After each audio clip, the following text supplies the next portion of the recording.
ठाकरे गटाच्या प्रवक्त्या नेत्या सुषमा अंधारे आपल्यासोबत जोडलेल्या आहेत। ताई, लोकशाही मराठीमध्ये आपलं खूप खूप स्वागत आहे। अब्दुल सत्तार यांचं वक्तव्य आपण ऐकलेलं असेल। थेट सभेमध्ये नाही, कार्यक्रमाच्या दरम्यान स्टेजवरून त्यांनी सरळ पोलिसांना हाडे तुटेपर्यंत मारण्याचे आदेश दिले आहेत, अशा प्रकारचं वक्तव्य केलं आहे। यावरती आपली काय प्रतिक्रिया आहे?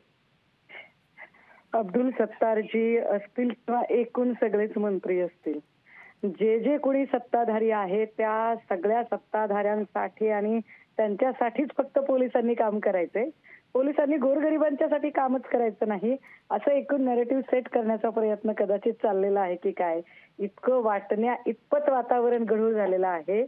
जर एखादा जबाबदार मंत्रीच आणि जाहीर वक्तव्य करत सांगत असेल की हाडे तुटेपर्यंत मारा, तर गृहमंत्री म्हणून फडणवीस साहेबांनी पोलिसांना कुणाचं रक्षण करायचे आदेश दिलेत आणि कुणाला त्रास द्यायचे आदेश दिलेत हे स्पष्ट होतं।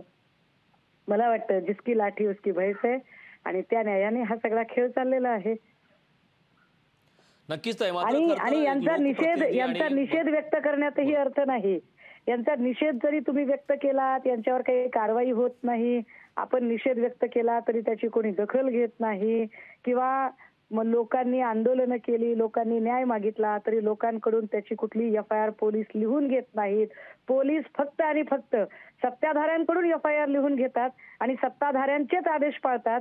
आणि सत्तार काय किंवा अजून कुणी एखादा मंत्री काय, हे सगळेच लोक महाराष्ट्राच्या जनतेचे कल्याणासाठी नाही, महाराष्ट्राच्या जनतेला मारझोड करण्यासाठी, लाठी हल्ले करण्यासाठी आणि जीवे मारण्यासाठीच नेमले आहेत की काय, इथपर्यंत परिस्थिती वाईट आहे।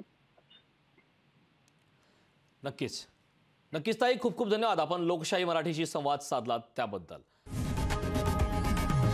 लोकशाही मराठी ऐका, पहा, जागरूक रहा।